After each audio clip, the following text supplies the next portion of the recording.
That is more money than the majority of preachers ever see in an entire lifetime. Yet the thought impulse back of the money was created in the young preacher's mind in a fraction of a minute. The necessary $1 million came as a result of an idea. Back of the idea was a desire which young Gonzales had been nursing in his mind for almost 2 years. Observe this important fact. He got the money within 36 hours after he reached a definite decision in his own mind to get IT, and decided upon a definite plan for getting IT. There was nothing new or unique about young Gonzales' vague thinking about $1 million and weakly hoping for it. Others before him, and many since his time, have had similar thoughts. But there was something very unique and different about the decision he reached on that memorable Saturday, when he put vagueness into the background and definitely said, "I will get that money within a week." God seems to throw himself on the side of the man who knows exactly what he wants, if he is determined to get just that. Moreover, the principle through which Dr. Gonzales got his $1 million is still alive. It is available to you. This universal law is as workable today as it was when the young preacher made use of it so successfully. This book describes, step by step, the 13 elements of this great law and suggests how they may be put to use. Observe that Asa Candler and Dr. Frank Gonzales have one characteristic in common. Both knew the astounding truth that ideas can be transmuted into cash through the power of definite purpose, plus definite plans. If you are one of those who believe that hard work and honesty alone will bring riches, perish the thought. It is not true. Riches, when they come in huge quantities, are never the result of hard work. Riches come, if they come at all, in response to definite demands, based upon the application of definite principles, and not by chance or luck. Generally speaking, an idea is an impulse of thought that impels action, by an appeal to the imagination.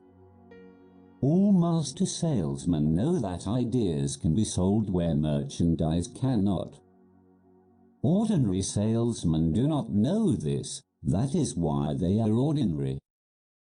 A publisher of books, which sell for a nickel, made a discovery that should be worth much to publishers generally. He learned that many people buy titles and not contents of books. By merely changing the name of one book that was not moving, his sales on that book jumped up with more than 1 million copies. The inside of the book was not changed in any way. He merely ripped off the cover bearing the title that did not sell, and put on a new cover with a title that had box office value. That, as simple as it may seem, was an idea.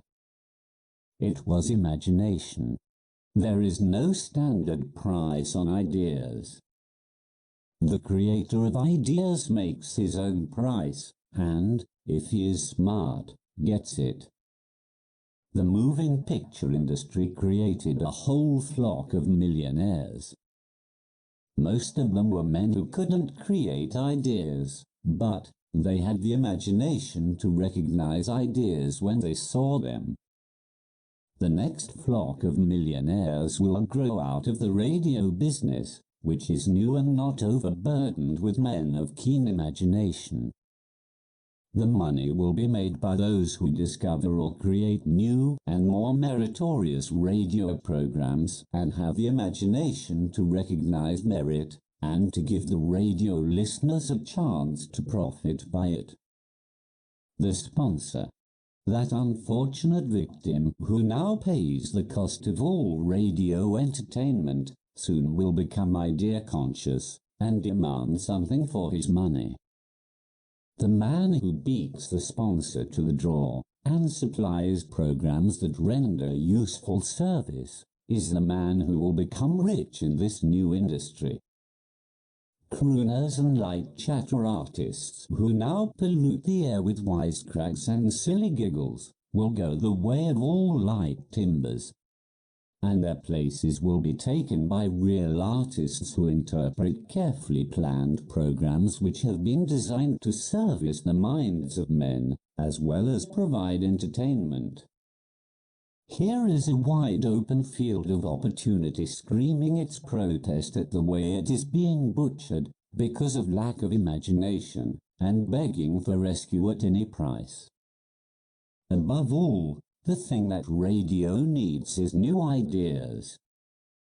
If this new field of opportunity intrigues you, perhaps you might profit by the suggestion that the successful radio programs of the future will give more attention to creating buyer audiences and less attention to listener audiences. Stated more plainly, the builder of radio programs who succeeds in the future must find practical ways to convert listeners into buyers. Moreover, the successful producer of radio programs in the future must key his features so that he can definitely show its effect upon the audience.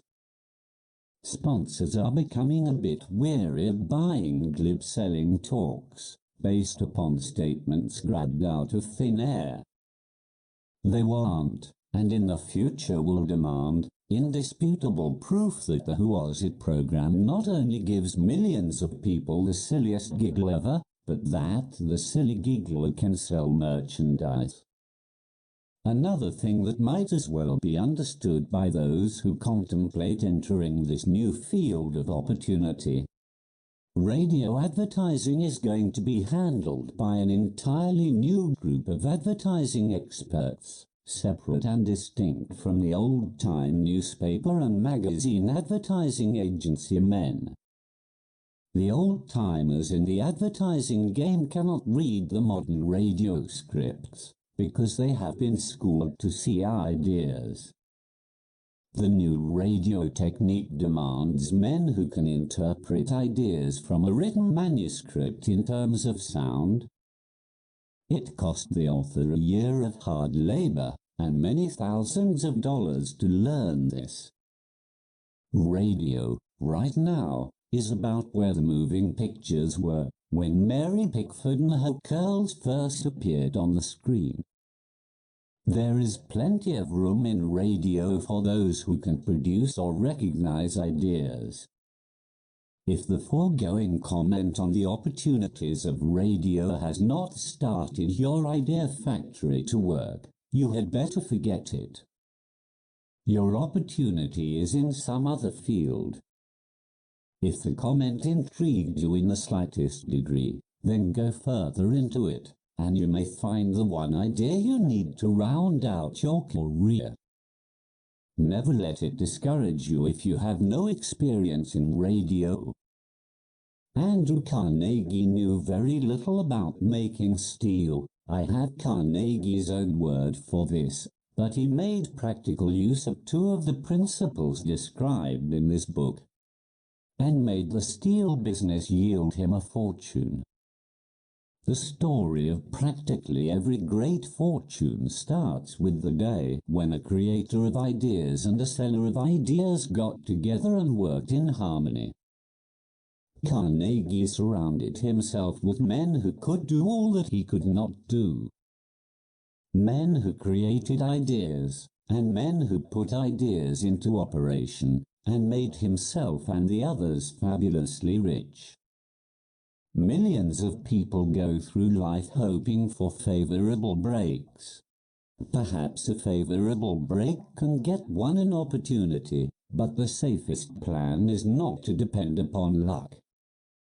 It was a favorable break that gave me the biggest opportunity of my life, but 25 years of determined effort had to be devoted to that opportunity before it became an asset.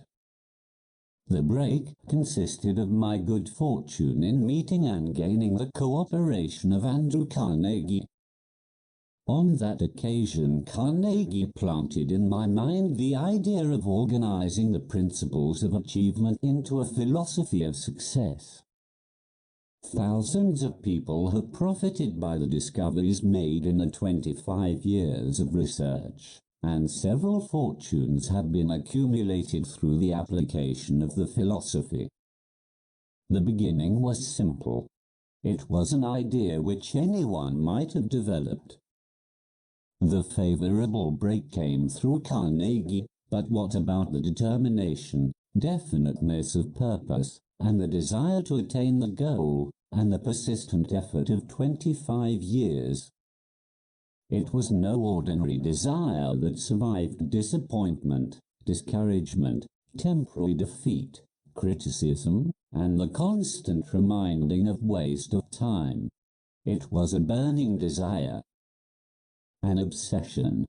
When the idea was first planted in my mind by Mr. Carnegie, it was coaxed, nursed, and enticed to remain alive.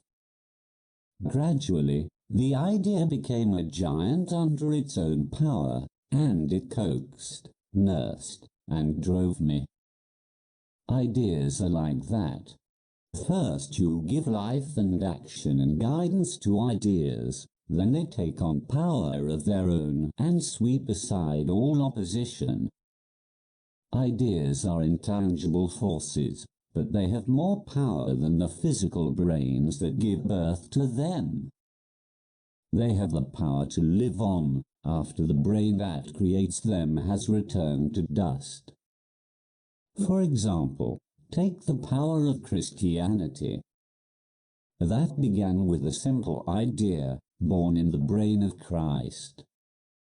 Its chief tenet was, do unto others as you would have others do unto you. Christ has gone back to the source from whence he came, but his idea goes marching on.